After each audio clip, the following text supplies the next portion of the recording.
welcome back to CJ Explores. This time we're at a very special place and it's Stonehenge.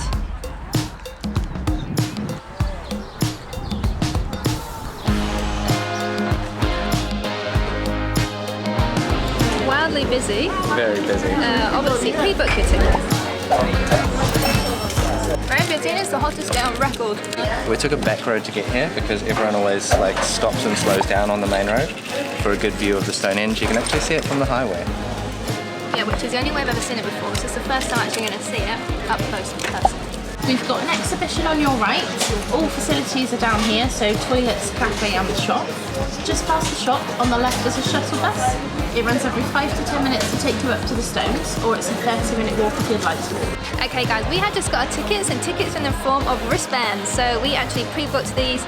You do it online, make sure you pre-book, especially in summertime, because it does sell out every day, sells out individually, but we only booked 2 days ago for today, so there is a lot of leeway, just don't leave it last minute.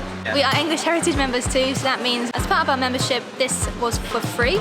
So we pay an annual membership and we get to visit loads of historic sites around England, like this one, because it actually is around £24 I think per person, which seems so expensive. I expect around £10 maybe for something like this, but places these days are really expensive, and Stonehenge 20 odd pounds, and you got to walk 30 minutes to get there. Heck, or there's a shuttle bus, but the queue, I can already tell the queue is huge. It is one of the hottest days today I think we've had so far this year. Heat wave in the UK, everyone is sweating, not coping, trying to find the coldest drinks in the store. But I think there's an exhibition and we want to go in there first to learn a little bit more about Stonehenge before we visit it.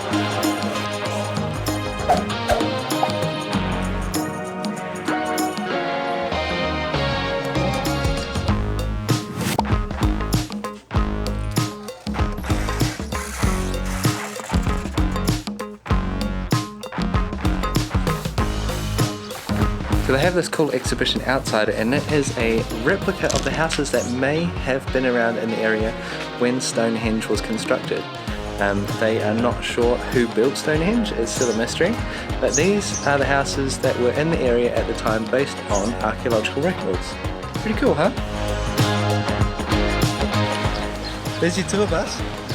I can't believe it's a 30-minute walk from the centre. That is a long way. I don't know, I guess it's to preserve the area over there. They wanted to have some distance and keep the area all kind of in the natural beauty. So yeah, you can get a tour bus and that's really handy, but because today's so busy and probably because of the heat, there's an extra large crowd waiting for the tour bus. So we are going to have a walk. They said it's 30 minutes. I can kind of vaguely see Stonehenge in the distance. Maybe 30 minutes usually, when you go to hikes and they always say a little bit extra. So I think hopefully it won't be quite as long, but I put some sunscreen on. Do need a hat, but today is the most perfect British summertime. Even the wind is warm, which is very unusual. I'm excited, first time here, and it's a bit different what it was decades ago. You used to be able to go right up close to it, but this time they have a protected barrier around Stonehenge. There's people walking on the main road and people walking in the field, and I thought the field looked a little bit prettier, so we'll follow them.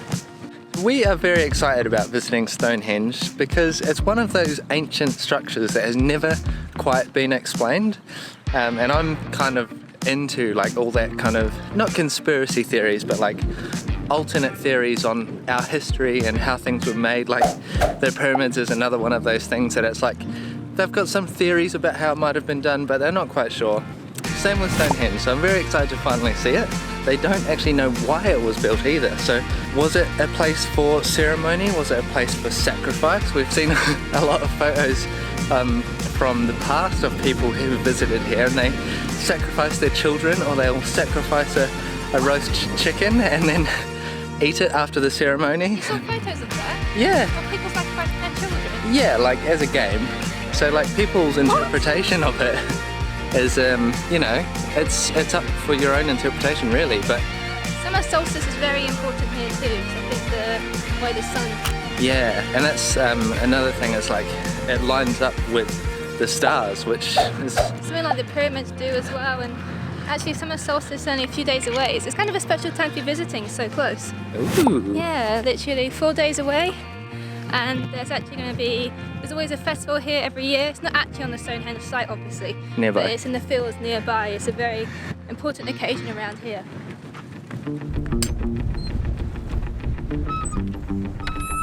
So something that we learnt in the exhibition back at the visitor centre was that there is actually more to see here than just the Stonehenge. So they have these barrows, and for a period of time they were like kind of rectangular shaped barrows, but then over time they changed to round barrows for reasons that they can only guess. There are other structures here as well. Woodhenge is a site where the people who lived here at the time of the construction of Stonehenge would feast up at Woodhenge, and they built this wooden kind of ring structure which looks very cool in the artist's impressions. And I think there is remnants of it up there, but it was closed when we drove past, so we won't be able to visit that today. And right now we are walking past a massive rectangle shape which they don't know what it was for. No, they don't know what it was for. It did kind of look like a large racing track in a rectangular shape. So Corey is thinking maybe it was like the kind of path around a village, or I don't know. It's very open to interpretation, this whole area, because it was so long ago. Through, you know, the hundreds of years, the real meaning behind these places have been lost. We can only guess. Yeah. I think that's why it's so magical. That's the other thing as well. There is no like written like stone tablets or anything here which tell the story. I mean, it was all just passed down through people telling stories, and then, you know, that's lost over time. So we just have to guess at what all of this meant, which is part of the fun. We can see Stonehenge now in the distance. We're just crossing a paddock, and in this paddock there are live cattle. So if you're not a fan of walking through paddocks with live animals, maybe this is one for you to avoid, and you can catch the shuttle bus, or you can walk on the road. We can see Stonehenge in the distance. The shuttle buses are still running, and there seems to be a huge queue near the shuttle buses. We're just hoping that that is to get back on the shuttle bus and not to actually visit the Stonehenge structure. We will update you. Man, that queue is just getting bigger and bigger. It would be nice to get a lift back, because it was a 30-minute walk. It was actually further than I thought I could see. So okay, it is 30 minutes. You can't really cut that unless you run it. But it is a very nice walk through the paddock. Yeah. Then you actually get there and they ask, do you have tickets? Yes. And they say, excellent, so you can go this way. But if you don't have tickets, you can actually just be in this area and having a look. You don't get obviously an up close view, probably not quite as good, you know, because of the way it is on the land. But instead of paying 24 quid, You can still see it. Yeah. I made a mistake. I thought the Summer Solstice Festival were in the nearby fields, but I've just overheard a tour guide, and he said it actually is in this field, and they have loads of food trucks here. So I think that would be a really cool event to go to. Something I would like to do, I think, one day, because it's such a significant site for Summer Solstice. Plus, food trucks, ding ding. But I do wonder what it'll be like then. It's a big mess or a different vibe here. We're pretty much there now.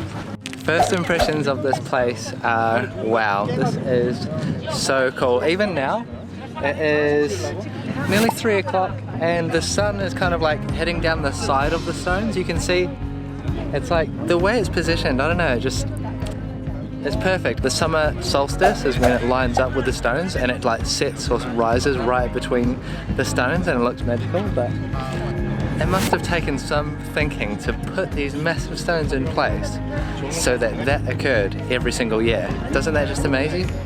It's definitely much more impressive when you actually are this closer rather than seeing it from your car on the highway. You do just want to walk up to it though. Like you have an urge. I want to go up to it and walk around the stones. I want to touch them, but you can't do that, which is a bit of a shame, but I completely understand why you can't. So you can just walk around it.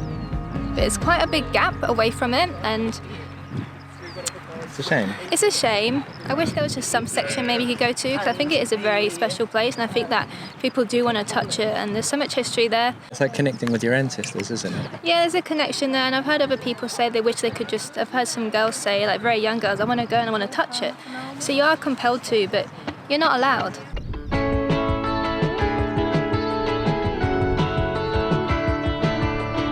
I keep overhearing tour guides, which is very good. So I'm getting all these little facts and tips So he was saying like the mounds that are around it is the henge, and that's the stone, hence Stonehenge. Ta-da! Hearing what I want from the outside, I comb it over like it's the scene of a crime. Alright guys, so if you want to come here and you don't want to pay, you can get this incredible view right here for free. This is a public footpath, so if you are nearby, if you can find somewhere to park nearby, you can walk along this entire path, and it runs the entire length of Stonehenge. From here to here, there's no difference in what photo you're going to get or what view you're going to get. The only difference is you can't see the other side. Yeah, you can't see the other side, but this side is pretty good too. This is actually where you can see the, you've got the arrows here for your midsummer sunrise and midwinter sunset, and it just looks just as impressive from this side as it does the other side.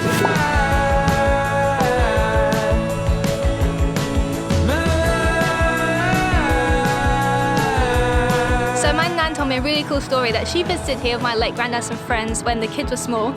They came all the way right up to the stones. They had a little camper. They grilled off some eggs and sausages and beans, had some brekkie, and they used the stones as a little backrest. That was how accessible it was. People, especially in like the 70s, they were all over this. Kids used to climb it. Definitely a different experience from what it is now. Now it's very much like protected tourist space, and obviously a lot more popular. A lot of international visitors come here now.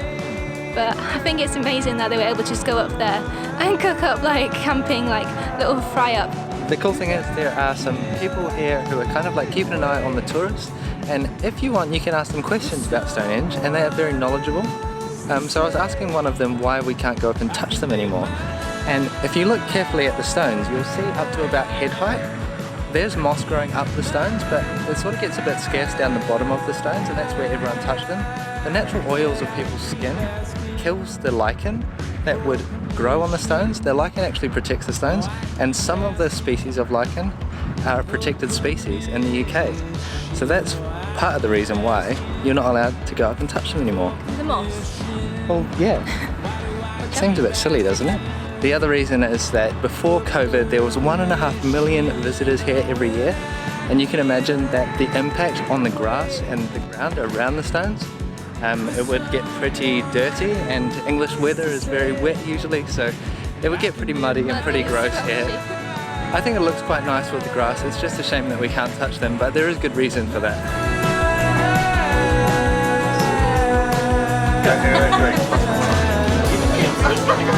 Well, that is us. All down at Stonehenge. Yes. What do you think overall? Yeah, it was pretty cool, but it's good to know that there are two versions you can do, the free version Yeah. or the paid version. So yeah, just choose whatever suits you and your budget, and enjoy this ancient megalithic structure. Yeah, thanks for watching. Subscribe if you want to follow more of our adventures. Like and comment on this video, and we'll see you in the next one. Bye.